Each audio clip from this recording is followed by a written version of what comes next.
I don't think we're going to necessarily ask for a declaration of war. I think we're just going to kill people that are bringing drugs into our country. Okay?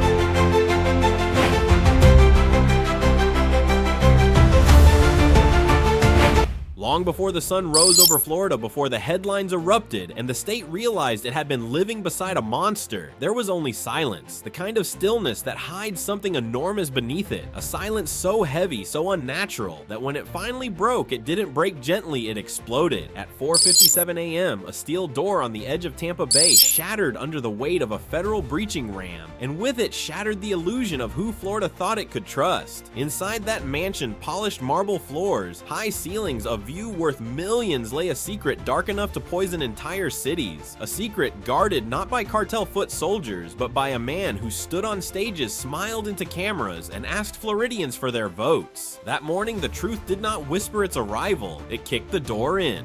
Steel, warped razor wire snapped like broken bones, and the shockwave rolled across the compound as federal teams surged into the breach, immediately swallowed by a hurricane of gunfire. Tracer rounds carved red arcs across the night, while an armored truck roared forward, its mounted weapons spitting fire until an ATF launcher punched a hole straight through the engine block and turned the vehicle into a flaming coffin. Inside, the fight collapsed into brutal close-quarters combat stairwells, narrow corridors, blind corners where mercenaries tried to regroup but were cut down by meticulously controlled bursts. The air tasted like metal and smoke, every echo of suppressed rifles bouncing off concrete as operators pressed deeper toward the processing floors. The entire compound trembled under the weight of the assault, and yet the agents advanced with surgical precision. And then just 23 minutes after the first charge detonated, the fortress was finished. The gunfire faded.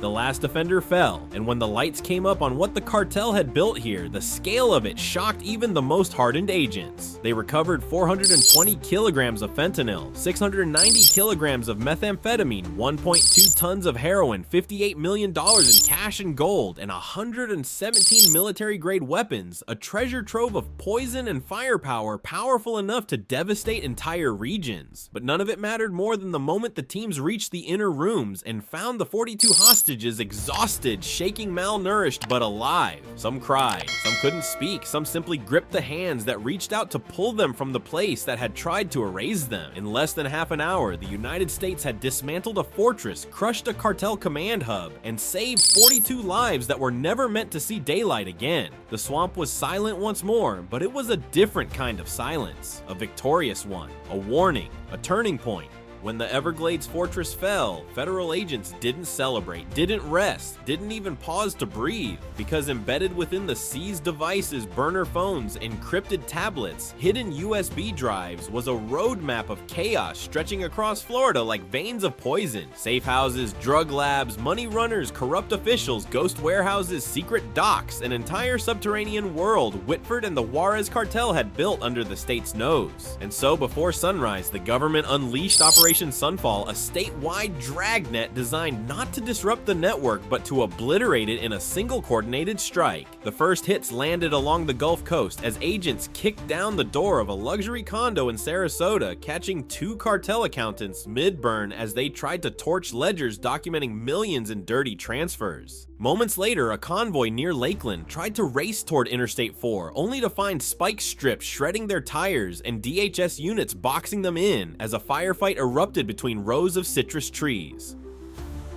Mid-morning brought another blow in Gainesville, where ATF stormed a metal shop churning out illegal full-auto rifles. The man behind the machines, a Colombian armorer who had trained Whitford's mercenaries, went down screaming as agents seized racks of weapons still warm from recent modifications. South in Fort Lauderdale, a warehouse that looked dead from the outside revealed a mobile fentanyl lab humming with toxic heat, where 2 chemists fired wildly before being silenced by flash charges that left them coughing on the concrete. But the takedown that shook the entire operation came near Orlando, where a DHS helicopter spotted a boat weaving across mist-covered lakes. The man on board was El Rostro, one of the Juarez cartel's regional commanders. He cut the engine, grabbed a satchel of forged passports, and dove for cover, just as a DHS airboat pinned him against the bank after a relentless 14-minute chase. By the end of the first 18 hours, 79 cartel members were in custody, millions of dollars were seized, labs were dismantled, gun shops were gutted, and the sprawling empire that Whitford had spent 15 years protecting was collapsing cell by cell under the weight of federal force. Operation Sunfall wasn't just a crackdown, it was the death blow the moment Florida stopped being hunted and started fighting back. When Marcus Dillon Whitford was finally taken into custody, Florida didn't just react, it erupted. The moment the news broke, the state spiraled into a kind of chaos usually reserved for natural disasters or major terrorist attacks. Morning commuters pulled over to read the headlines. Phones buzzed in every office building. Neighborhoods from retirement communities to downtown high-rises buzzed with disbelief as the truth spread. The man many believed could become Florida's next governor had spent 15 years secretly serving one of the deadliest cartels in the hemisphere. Shock quickly turned to anger. Outside the Capitol in Tallahassee, crowds surged like a rising tide, people holding signs, shouting questions, demanding answers no one in government seemed ready to give. News helicopters formed a swarm above the city, broadcasting every messy second live. Political analysts filled the airwaves with their own stunned commentary because what Florida was experiencing wasn't just a scandal, it was a full-blown collapse of trust. As federal investigators widened their search, the picture grew even uglier. Evidence pulled from Whitford's files linked 31 officials, business leaders, donors, and even police officers to his network of shell companies' backdoor deals, rigged approvals, and suspiciously timed bank transfers. Warehouses that had been fast-tracked by local officials turned out to be distribution hubs for cartel shipments. Traffic stops involving cartel couriers had been quietly dismissed. A retired sheriff admitted he'd been collecting consulting fees that conveniently doubled every time a shipment day rolled around. Floridians watched these revelations unfold with a kind of hollow ache because betrayal doesn't just hit hard, it hits deep. People who had campaigned for Whitford, donated to him, attended his speeches, or defended him online felt personally violated. Parents wondered how someone entrusted with the safety of millions could have been funneling poison into their neighborhoods the entire time. And hovering above everything like the final nail in the coffin was the unavoidable truth revealed by investigators, pundits, and everyday citizens alike. The most dangerous criminal wasn't hiding in back alleys or crossing the border in the dead of night. He had been wearing tailored suits, flashing polished smiles, standing behind podiums, and asking for votes. Florida wasn't just facing corruption, it was facing the horrifying realization that evil doesn't always creep in through the shadows. Sometimes it walks straight through the front door wearing a candidate's badge. When the dust finally settled and the last helicopter lifted off from the Everglades, Florida was left staring at the smoking ruins of something far bigger than a cartel fortress or a political career. It was staring at the truth, raw, unmasked, and impossible to ignore. The truth that integrity isn't a decoration we expect from our leaders. It's a responsibility we demand from every single person who raises their hand and asks for our trust. In the aftermath of Whitford's arrest, after the shock ebbed and the adrenaline faded, what lingered was a heavy question hanging over every living room, office, school, and courtroom across the state. How close had Florida come to losing itself? Because if one politician could hide behind a polished smile while feeding a cartel access to the state's veins, what did that say about power in America, about the systems meant to protect us, about the walls we assume are guarding us when in reality they might already be compromised from the inside out? And yet amid the fear, outrage, and shattered confidence, something else emerged, something stronger, louder, more dangerous to corruption than any tactical raid or courtroom sentence. It was the realization that the American people are the last line of defense. Not agencies, not headlines, not politicians, ordinary Americans united by a shared belief that the truth is worth fighting for. The fall of the Everglades fortress didn't just expose a criminal and dismantle his empire, it revealed the power of collective vigilance. It proved that no matter how deep corruption tries to root itself, it can still be torn out when citizens, law enforcement, and the truth stand shoulder to shoulder. It reminded people that justice is not automatic. It has to be demanded, protected, enforced, and guarded with the kind of unity that cartels cannot bribe, cannot threaten, cannot break. And that unity, that unspoken strength woven into every community across the country is the one force Whitford and the Juarez cartel never planned for. They prepared for raids, for surveillance, for law enforcement pressure, even for political backlash. But they never prepared for a state waking up. They never prepared for millions of eyes opening at once.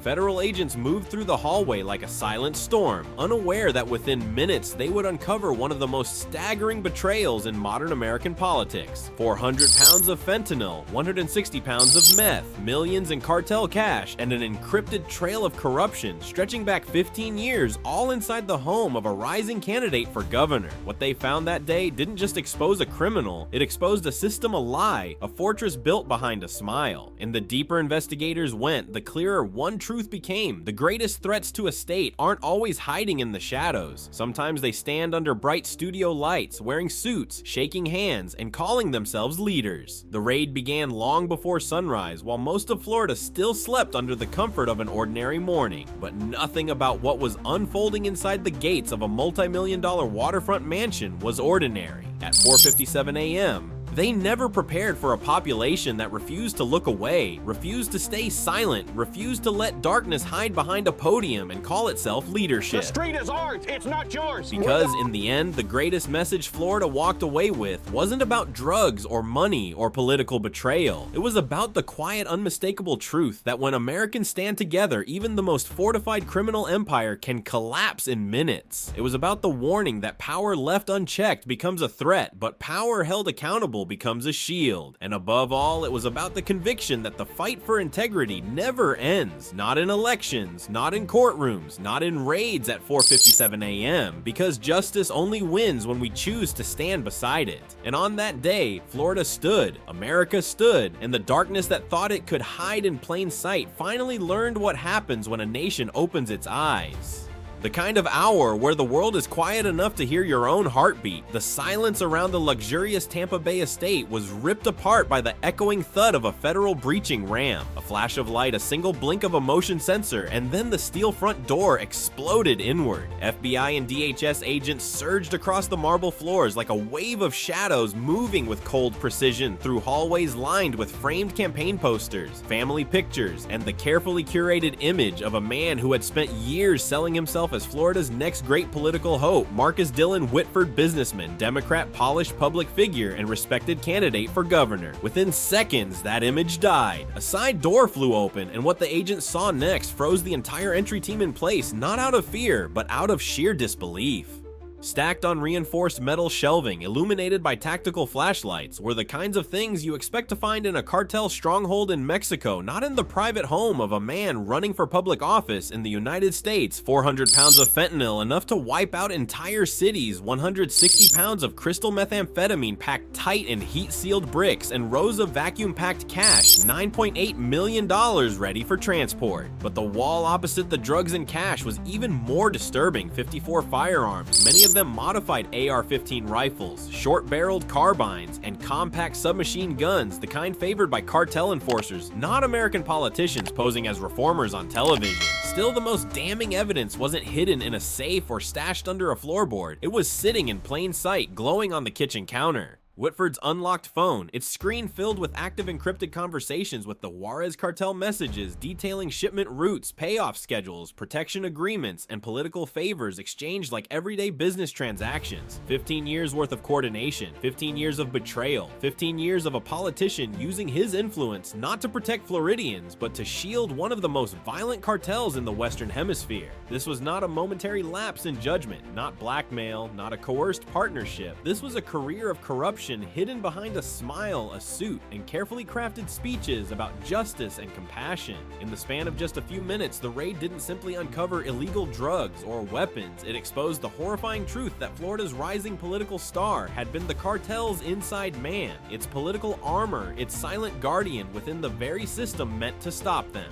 The illusion was gone, and the nightmare behind it had only just begun. What the federal agents discovered next didn't just deepen the case, it detonated it. When analysts began pulling data from Whitford's encrypted devices, one set of coordinates kept repeating, buried under layers of hidden files and coded messages. At first, the location made no sense, a blank patch of swamp 18 miles west of Interstate 75 in the heart of the Everglades. No structures, no roads, nothing but mangroves, fog, and alligators. But drones don't lie, and when a thermal sweep lit up the screen, the truth hit like a punch to the chest. What looked like empty swamp was actually a fortress, a fully engineered militarized cartel stronghold hidden so deeply in the wetlands that no one had even suspected its existence. Under standard cameras, it resembled a cluster of harmless storage sheds, but under infrared, the entire complex came alive in a glowing outline of steel and danger. The perimeter alone was something out of a war zone. Steel-reinforced walls, layers of razor wire, 4 elevated guard towers, 5 armored vehicles circling the property in non-stop patrols, and overhead a radar array scanning a 120-mile radius. And inside was the real Nightmare 60 armed mercenaries with thermal scopes and encrypted radios guarding 42 hostages, men and women from 9 countries, including 6 missing Americans forced to manufacture fentanyl and meth under threat of execution, sleeping on concrete floors and breathing chemical fumes strong enough to scar their lungs. This wasn't a drug lab or a safe house. It was a cartel nation-state, a hidden empire operating freely inside the United States, built, funded, and politically protected by Marcus Dillon Whitford. And as the reality sank and one truth became undeniable, Florida wasn't just dealing with corruption, it was dealing with something far more dangerous, something that had grown roots beneath its soil, while the state slept something that would require a reckoning unlike anything it had ever faced. It was dealing with an invasion, one disguised as a fortress powered by fear and protected by a man who wanted to run the entire state. The operation to take the Everglades fortress wasn't the kind of mission anyone talked about afterward, not because it was a secret, but because there were no words strong enough to match what happened in those swamps before dawn. Everything began under a moonless sky with 2 Black Hawk helicopters sweeping low over the wetland canopy, their rotors muffled to ghosts as the pilots threaded them through pockets of fog so thick the blades nearly kissed the treetops. Below them, moving through knee-deep water that stank of mud, and death teams of FBI HRT, DHS SRT, and DEA fast operators advanced in silence, their night vision goggles cutting through the darkness as if peeling back the skin of the swamp itself. They were heading toward a place that shouldn't have existed, a cartel fortress operating like a sovereign micronation on American soil, and they had one job: break it, breach it, end it, and pull 42 innocent people out alive. When the electronic warfare unit finally triggered the high-powered jammer, the entire compound's eyes went blind. In a single electric heartbeat, less than a second, the radar array died, every radio signal collapsed, and every guard tower froze in confusion as their comms went dead. It was the moment the cartel never saw coming, the moment the operation truly began. At 3:29 a.m., synchronized charges ripped open the north and east walls in twin eruptions that lit the swamp brighter than lightning.